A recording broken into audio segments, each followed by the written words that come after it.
Europe is experiencing the fastest growing refugee crisis since World War II. According to the UN, 2 million refugees have left the country, and a spokesperson for UNICEF says that includes 1 million children. But their journeys have been tough, with Russia continuing to shell cities despite agreeing to a ceasefire and multiple failed attempts to establish humanitarian corridors. Ukrainian officials were able to evacuate hundreds of people from the city of Suri, the first successful humanitarian corridor. But it came hours after Ukraine says Russia targeted civilians in that same city. And joining me now is Kimberly St. Julian Varnon. She's a historian and a PhD student at the University of Pennsylvania, and she's been in contact with African students in Sumy. So Kimberly, you tweeted earlier today that you were trusting the ceasefire in Sumy because it didn't seem like a Russian ploy. What made this corridor different than the others? So I think the key thing for me was this is the first time I had seen a ceasefire discussion from the Ukrainian government about Sumy. I followed the Sumy municipal government on their Telegram channel, and they had also certified it. But also my students were getting in touch with me asking if this was real, because as we had seen, Russian disinformation about potential ceasefires in Sumy and Kharkiv had gotten a lot of people angsty and ready to go, but they had fallen apart and they didn't actually culminate. But the important part for me was the certification of the ceasefire by the Ukrainian government. Where are the African students that you've been in contact with? I talked to you earlier this week on the radio, and you mentioned that you had been in regular communication. Give us an update on the status of the folks you've been talking to. So I've been in contact with African students and Indian students from Sumy. And so up until yesterday, they were still stuck in their student dorms and, in and out of the bomb shelter, depending on the air raid alarms. But all of them that I've been able to contact, they're on their way to Poltava. They're out of Sumy. And so Poltava is near the midpoint of Ukraine, and many of them are heading forward to Lviv and trying to get out of Ukraine through Poland or Romania. So they are in a much better position today than they were yesterday. I want to play you some sound from CIA Director William Burns testifying today before the House Intelligence Committee. Let's take a listen to that, and I'll get your reaction on the other side. I think Putin is angry and frustrated right now. He's likely to double down and try to grind down the Ukrainian military with no regard for civilian casualties. You mentioned that things are a lot better than they were, say, a week ago.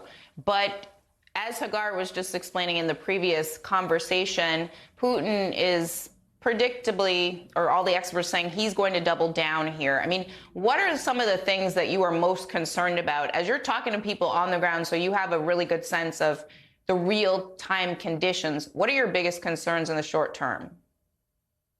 So my biggest concerns are, one, getting these foreign students not just out of Poltava, but out of Ukraine, because as we've just seen, the war is going to get much worse and much harder for civilians. So that's my first concern. My second concern is we still have a very large, Ukrainian resident population that are staying. You have women who don't want to leave their husbands or their fathers. You have a lot of little children, whose parents, can't move them right now.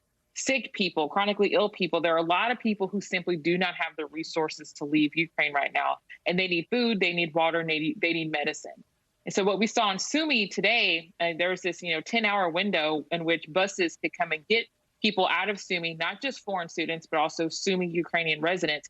They were leaving, but also some food and medicine came in. So I think the next part of this I'm concerned about is making sure those people who did stay, including if any foreign students did decide to stay, that they're still getting taken care of in this situation. What are some of the obstacles? You mentioned people with different abilities, the elderly, folks who, can't carry their children on their backs to get out of Ukraine to, a place that is safe. Speak to some of those obstacles that people may not think about, because maybe they've never been in this situation where they literally have to put all their clothes on their back and escape for their lives.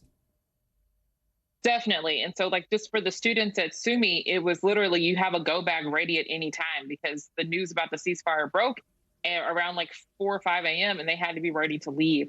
But for many people, think about people who are chronically ill or who are disabled, who don't have freedom of movement. They can't just grab everything and get ready to go. For all these people who are stuck in hospital beds, they don't have these options. So I think we also need to keep the visibility on people who are chronically ill or who are disabled. But also, like Terrell Starr helped move a woman who's going through cancer treatment. She had to disrupt her cancer treatment to leave, right? So these are also incredibly vulnerable populations that we need to think about and consider who can't leave during this, and they still need our support. We'll be talking in a few minutes later on the show specifically about the disability community and how they're being impacted by what's going on the ground in Ukraine. Kimberly St. Julian Varnon, thank you again for being here today and for giving us an update on the folks you've been in contact with. Please keep us posted and make sure to let us know if they are able to safely get out of Ukraine. And please stay safe yourself.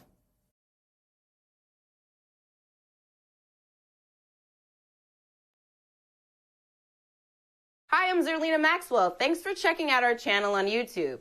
You can see more from Zerlina by clicking any of the videos on this screen, and make sure you subscribe below to stay up to date on the day's biggest stories. Thanks for watching.